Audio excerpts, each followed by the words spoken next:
పొంగులేటి శ్రీనివాసరెడ్డి గారి మీద బీజేపీ ప్రభుత్వం చేస్తున్న ఒక కుట్ర. సిబిఐ ఈడీలను వినియోగించుకొని ముఖ్యమంత్రులను, మంత్రులను, దేశంలోని కాంగ్రెస్ పార్టీ నాయకులే కాకుండా బీజేపీ వ్యతిరేక రాజకీయ పక్షాల మీద నిరంతరం దాడి చేయడం అనేది బీజేపీకి ఒక అలవాటుగా మారిపోయింది.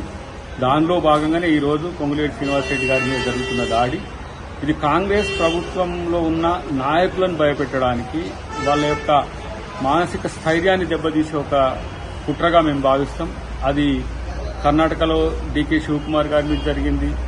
ఇటువైపు ఏ రాష్ట్రంలో ఆర్థికంగా కొంత బలపడి ఉన్న నాయకుల మీద ఇలాంటి కుట్రలు చేస్తుంది. మా సోనియా గాంధీని, రాహుల్ గాంధీనే సిబిఐ ఈడీలు వదలకుండా చేసిన మోడీ ప్రభుత్వం దీనికి మూల్యం చెల్లించుకోక తప్పదు. ఇలాంటి దాడులతో కాంగ్రెస్ పార్టీకో, కాంగ్రెస్ ప్రభుత్వానికో వచ్చే నష్టం లేదు. వ్యక్తిగతంగా పొంగులేటి శ్రీనివాసరెడ్డి గారికి కూడా వచ్చే నష్టం లేదు. తప్పు చేయకుండా ఒక మంచి బిజినెస్ మ్యాన్ గా తెలంగాణలో ఉన్న తనపై రాజకీయ కక్షపూరిత దాడి చేయడం అనేది దీన్ని తీవ్రంగా ఖండిస్తున్నాం. డెఫినెట్ గా ఇది బీజేపీ మార్క్ రాజకీయానికి ఇది పరాకాష్ఠ అని చెప్పక తప్పదు.